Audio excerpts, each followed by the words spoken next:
সূর্যমুখীটা যত দেখতে ততটা সুন্দর। হাত বোলাতে যেমন ভালো লাগে তেমন দেখতেও ততটা সুন্দর।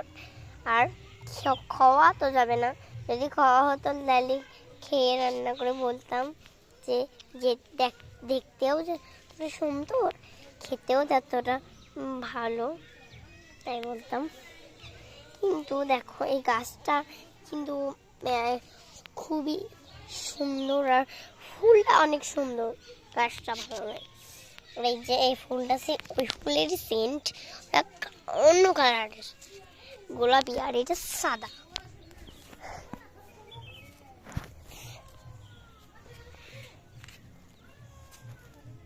আর এই যে এটা কি ফুল, এই যে এটা কি ফুল আমি জানিও না। হ্যাঁ, এই ফুলটা কি ফুল আমি জানি না। আর এই যে রোজ, আর এই যে গোলাপি কালার রোজ, এই যে গোলাপি কালার রোজ ফুলটার এই যে ছবি তুলে নিয়ে দাঁড়ো আপনারা।